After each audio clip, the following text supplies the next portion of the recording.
Tonight on Melbourne 22, we're going to tempt your taste buds with a look at some of Melbourne's finest chocolates. We're going to excite your imagination as we step inside the world of circus. And amaze you with an awesome aerial performance. All that and more tonight on Melbourne 22.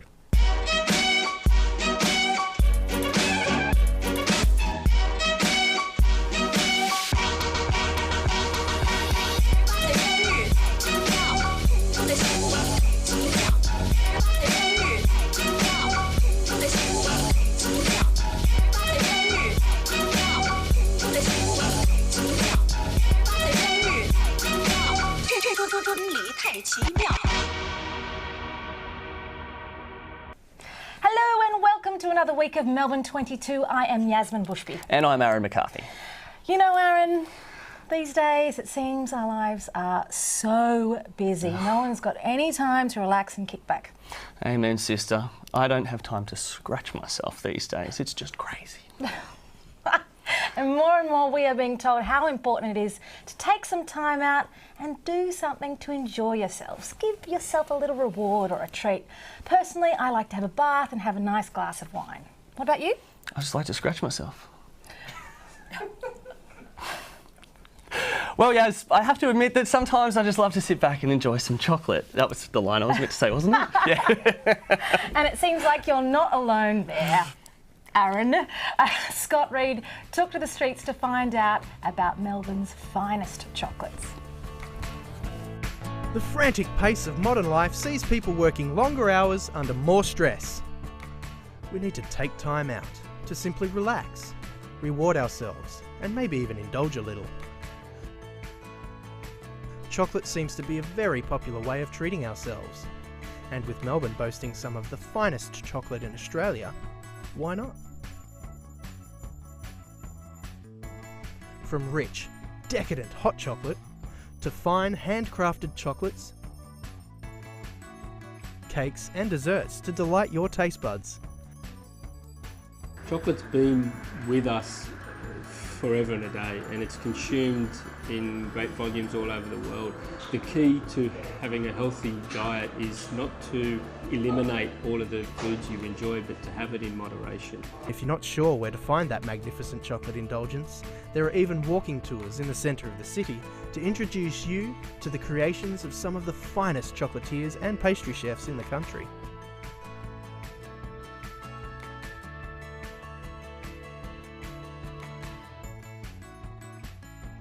Melbourne has got it all. Sometimes we sit around and we have not much to do, so we dream up these harebrained ideas. So we thought, what better than pairing fashion with chocolate, and what woman doesn't like fashion and chocolates? Got to tell you, Yaz, I'm a huge chocolate fan, and that clip right there just made my mouth water just from watching. Look, I have to be a little bit honest. I'm not a massive fan of chocolate. I am only actually a fan of really posh chocolate, so... But I understand you enjoy the finer things in life. I feel like a freak. But joining us tonight, we have a couple of guests who might be able to tell us what we're missing out on. We've got Susie Wharton, founder of Chocoholic Tours, and Ross Harvey, chocolatier and owner of Chocolat. Welcome. Welcome to the show. Thank you. Thank you. Thank you. Okay, Ross, can you tell us how you got started as a chocolatier and how did you start in your business? Well, I've been in the food and beverage industry all my life. I've worked principally out in Asia for 25 odd years, lived in Asia for a long, long time, restaurants and those sort of things. But more recently came back to hometown, which is Melbourne. On the other side of the spectrum, we've got Susie here. Now, Susie, we saw a little bit of your chocolate tours in the clip that we just rolled a little bit before. Can you tell us about the concept of chocolate tours and how you came up with the idea? Well, I was born a chocoholic. My father was a chocoholic and he ate all the chocolates when I was a kid, so I only got a few chocolates. And what happened is I'd eaten chocolates all the time. Everyone expected me to take chocolates wherever I went out. And then I went back to uni and I was going to do something in the arts area. And I went in my third year and went to Tourism Victoria and the City of Melbourne, and they're in charge of doing all the things in Melbourne and doing amazing events. and they were they had tours, and I said, I wouldn't mind doing a Chocoholic tour, and they said, oh, fine, and that's how it started up. And Great. so my whole life now is about chocolates and going and discovering people like his wonderful place, and going to Melbourne. I call it Melbourne's the chocolate capital of Australia, and I'd like to say the world, but I don't know quite yet about that. But that's how Chocoholic tours, my Chocoholic tours started, I say now, last century. Okay, I've put my health conscious hat on. In this day and age where obesity is a problem for some people and overeating, we've got a very indulgent lifestyle. What's your opinion on that with chocolate and how indulgent it is? Well, with me, with my Chocoholic tours, we do walking in between going to beautiful chocolate places. So we do exercise as well as eating. That's good. And also discovering chocolate, because a lot of locals don't go into the city and discover things. So we take people into our beautiful city. What do you think, Ross? Well, we when Susie brings her tours around, we tend to talk about our chocolate industry rather than individual businesses. Yeah. But what we try and say to people is the best way to enjoy chocolate is a little piece whenever you feel like it. Yes, I'm ready. I think, yeah, well, I mean, what do you think, Yaz? Should we just bail on the show right now? I think we can wait to the end of the segment, but you've converted me. That's all the time we've got. Unfortunately, guys, there is so much more that we'd love to touch on with chocolate, me being a chocoholic and all. Yeah, I'm going to be converted. So, if you want to know any more details about anything that you've seen on the show tonight, please check out our Facebook page, where you can also find out about your chance to score a decadent chocolate experience, where you can find out about a decadent, see, I'm thinking of chocolate and I can't, experience of your own. I've got shakes and everything. Stick around after the break and we're off to the circus. I'm going to get some chocolate. See ya. See ya. Bye.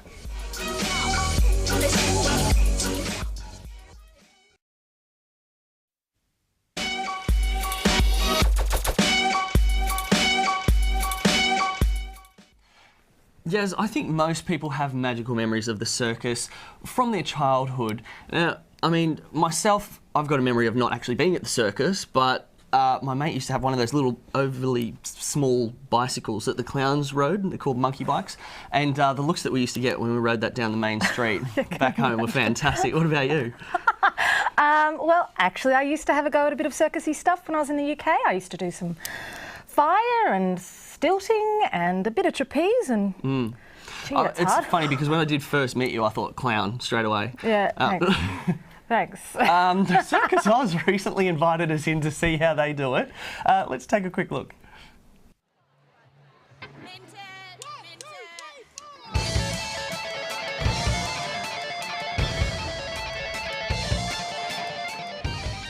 What was different when Circus Oz was first formed was we are not animals and we have live music.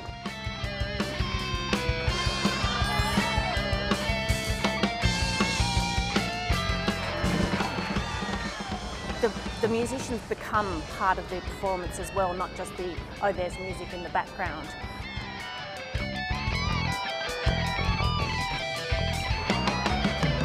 Ladies and gentlemen, boys and girls, welcome to Circus Oz!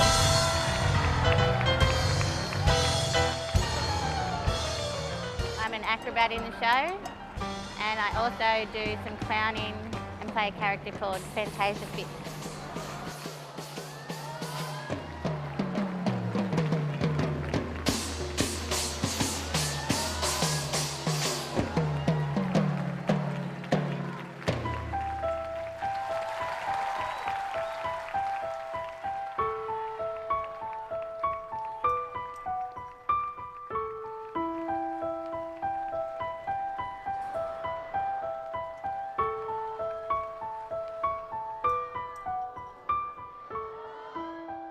Goofing around with the acrobats is a great part of it as well. So just sort of playing with some of the acts, you're always accompanying the action, and it's a really fun job to kind of think about the music supporting an act, I suppose, and also being able to get out on the stage and jump around as well. That's fun.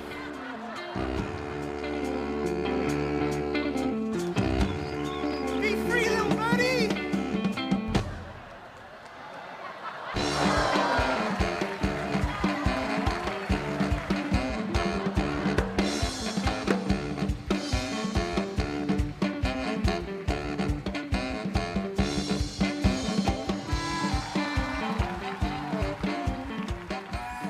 We were based over in North Melbourne, Carlton, Collingwood for a while. Then we've been in Port Melbourne for the last 17 years, and next year we move back to Collingwood, so it's a little bit back to our spiritual heart.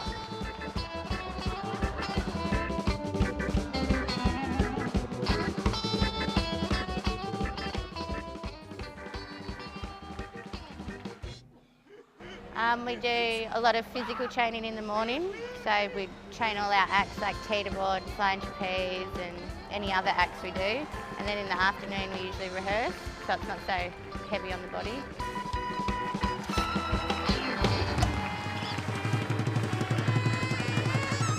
Stop! Stop! Just play something calming.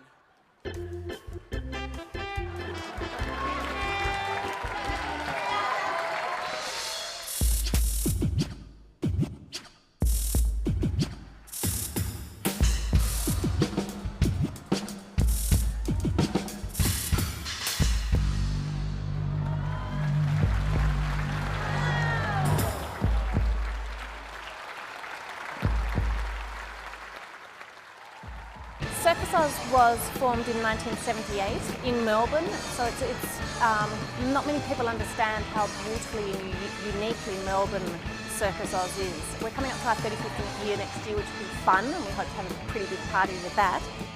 Ladies and gentlemen, you have been watching Circus Oz!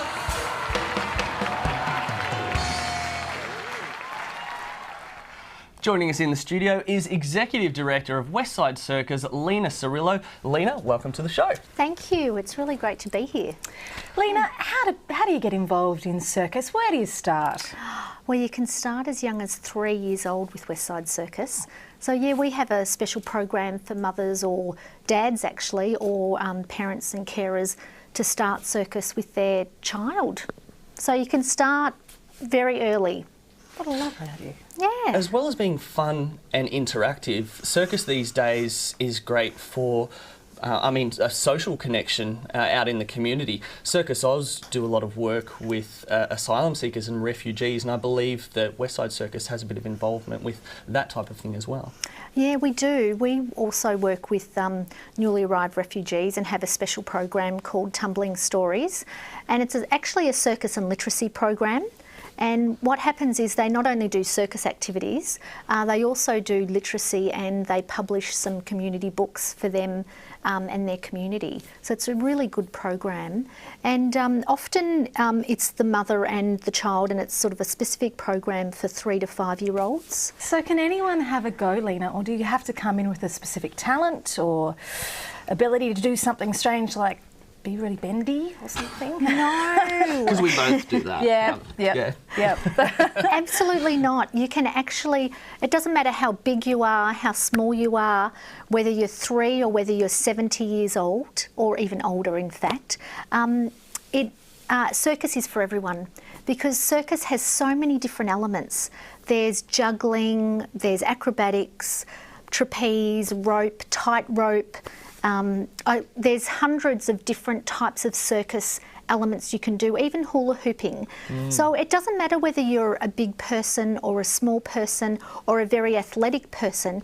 It is something for everyone, and it's not based on competition. It's based on individual progression and self-confidence. And that's what we focus on at Westside Circus in terms of, you know, where the participant comes in, and we help the connection and the social side of the participants connect together, as well as with their peers and the broader community.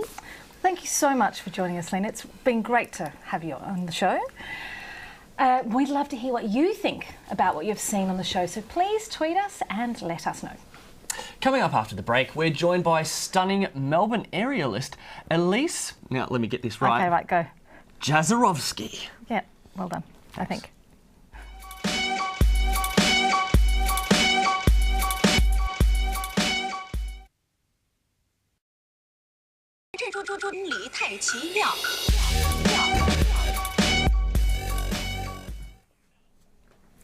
Welcome back. Our performance was so big, we couldn't fit it in this studio. So instead, earlier we crossed to the Wonderland Spiegel tent to catch up with Elise Jaworowski. I got that name right, didn't I? A Melbourne-based aerialist and dancer. Elise, now thanks for joining us. What exactly does an aerialist do? Thanks for having me. An aerialist is somebody that performs aerial ballet in the air basically. So it's aerial acrobatics, which combines flexibility, strength, musicality, movement, all those sorts of things, and tells a story in a beautiful dance. How did you get started in this style of performance? Well, I've done gymnastics and dance, ever since I was a little girl. And I've always loved circus and everything about the circus, and eventually it was just sort of a natural transition. Now Elise, I consider myself a bit of an all-rounder. I'll give anything a go once, and now look, if I wanted to try my hand as an aerialist, what would it take? Well, you'd have to be pretty dedicated. First you'd have to build up your upper body strength, so you're looking at lots of chin-ups, leg lifts, lots of hanging, grip strength. You'd be training minimum probably 5 days a week until you got to the strength level that you needed to be at, and lots of flexibility training. Can she not see me? I mean, upper body strength's pretty good already. But anyway, so can you tell us a little bit about your training regime? I do a lot of chin-ups, as I said, leg lifts, hanging, lots of hanging upside down. I really like hanging upside down. Climbing, lots of climbing, lots of stretching, probably about 4 or 5 hours a day on average, just 5 days a week. Elise, what's your favourite part of being a performer? Ooh. Probably when I'm up there and I'm really feeling the music, and I know that all these little kids and adults and everybody's just loving it, and they're mesmerised, and the applause. And when they scream, actually, when I do a drop or something, or a trick that people think I've fallen or something like that, I love the reaction, that feels good. It feels really good. Elise, thanks for joining us on the show. Both Yaz and I are definitely looking forward to seeing you in action. Thank you so much. It was lovely talking to you. I hope you enjoy the show. Don't forget to join us next week for a look at some more of the wonderful things happening around Melbourne. Until then, let us know what you think on Facebook or Twitter. Until next week, we'll leave you with Elise Jaworowski performing from the Wonderland Spiegel tent. Good night.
boys and girls, please, a big hand!